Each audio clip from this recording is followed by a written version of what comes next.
विश्व भर में गणेश उत्सव मनाने की तैयारियां शुरू हो चुकी हैं। बड़े बड़े पंडाल लग रहे हैं। घर परिवार में भी बड़े महोत्सव मनाने की तैयारी की जा रही है। लेकिन बात क्या है, गणेश उत्सव मनाने से पहले गणेश विसर्जन सह सम्मानित ढंग से करना सुनिश्चित करें। हम गणेश उत्सव मनाएंगे, बड़ी सुंदर सी गणपति बप्पा की मूर्ति लेकर आएंगे, बड़े भाव से उसकी पूजा करेंगे, पाठ करेंगे, भोग लगाएंगे, प्रतिदिन आरती करेंगे, नृत्य करेंगे। हमारे परिवार के लोग, संत महात्मा लोग आकर भजन कीर्तन करेंगे। लेकिन एकाएक जब गणेश विसर्जन का समय आएगा तो ऐसी ऐसी नदियों में इन गणेश जी महाराज को विसर्जित कर दिया जाता है, जहां पर नहाना तो दूर की बात है, हम हाथ धोना भी पसंद नहीं करेंगे। जिस जल से हम आचमन भी करेंगे, और वहां पर आप अपने गणेश जी महाराज को विसर्जित कर रहे हैं। फिर विसर्जन के बाद भी क्या होता है, गणेश जी महाराज के शरीर के, उस मूर्ति के कई टुकड़े हुए वो किनारे पर लग जाते हैं, और उसके ऊपर आपने कई जगह देखी होगी, इन हमारी पावन, हमारी दिव्य, हमारी पूजनीय इन देवी देवताओं की मूर्ति की कितनी दुर्गति हो रही होती है कि पशु और पक्षी इनके ऊपर बैठे होते हैं।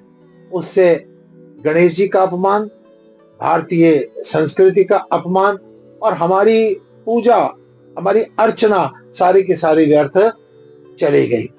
दूसरी बात देखने में आती है, आप जिन नदियों में ये विसर्जित कर रहे हैं वो पर्यावरण का भी नुकसान हो रहा है।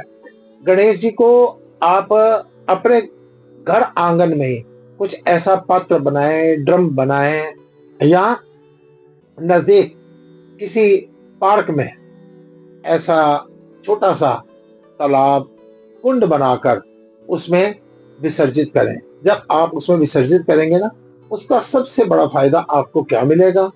उसका फायदा ये मिलेगा आपको कि आपने गणेश जी वहां पर जल लिया, जल में ही आपने दूध, गंगा जल, इत्र, गुलाब, गुलाल, अनेक प्रकार के सुंदर सुंदर तरीके से पदार्थ लेकर उसको जब तैयार कर लिया, उसमें गणेश जी विसर्जित कर दिए।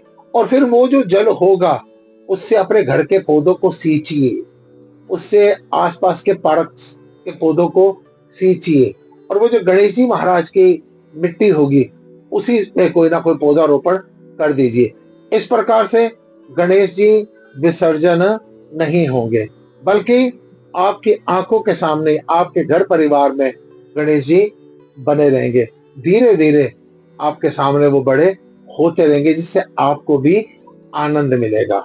बल्कि हमने क्या किया, एक कार्यक्रम अपने आश्रम में तैयार किया। खोए से, ड्राई फ्रूट से, मिठाइयों से एक गणेश जी की मूर्ति तैयार करवा रहे हैं, और फिर दूध के पात्र में उसको विसर्जन कर रहे हैं। फिर वो जो दूध, खोया, ड्राई फ्रूट का सारा मिश्रण होगा, उसके विभिन्न प्रकार के पकवान बनाएंगे, खीर बनाएंगे, उसका भंडारा करेंगे। गणेश हमारे भीतर ही विराजमान हो जाएंगे, हमारे को सद्बुद्धि देंगे, हमारे को प्रेरणा देंगे। इस प्रकार से गणेश विसर्जन की तैयारी कीजिए। कितनी सोचने वाली बात है कि जिस गणेश जी के सामने आप बड़े भावुक रहे, नेत्रों में जल आता रहा, और एकदम से उसको ऐसी जगह विसर्जित करेंगे कि जिसका आचमन आप पर करना पसंद नहीं करते। पहली बात, अगर आप घर आंगन में, अगर आप किसी पार्क में इस प्रकार से गणेश विसर्जन की तैयारी करेंगे, धर्म और संस्कृति की सुरक्षा होगी, सम्मान मिलेगा। दूसरी बात, ट्रैफिक जाम से बचेंगे। पैसा जो खराब हो रहा है, जितना आप खर्च करेंगे शोभा यात्रा पर, उस पैसे को गणेश से मैसेज लेते हुए अपने माँ बाप पर, बुजुर्गों पर खर्च कीजिए। और फिर कई बार गणेश विसर्जन करते करते दुर्घटना हो जाती है, उस दुर्घटना से आप बच जाएंगे। और फिर जब आप गणेश को बड़े आदर से विसर्जित कर देंगे तो आपको भी शुभ फल की प्राप्ति निश्चित होगी। अतः गणेश जी की स्थापना करने से पहले विसर्जन की तैयारी कीजिए। जो लोग सार्वजनिक रूप से भी बहुत बड़े बड़े गणेश जी की मूर्तियां लगा रहे हैं, उनसे भी प्रार्थना करूंगा, मूर्ति लगाइए भव्य से भव्य, दिव्य से दिव्य, नव्य से नव्य, लेकिन जो विसर्जन करनी है ना, उसकी छोटी सी मूर्ति तैयार कर लीजिए। बड़ी आदर के साथ गणेश जी का विसर्जन सुनिश्चित कीजिए। इस प्रकार से धर्म की जय होगी। गणेश जी महाराज हमारे को सद्बुद्धि, रिद्धि सिद्धि प्रदान करेंगे। बोल गणपति बप्पा मोरया, मंगल मूर्ति मोरया।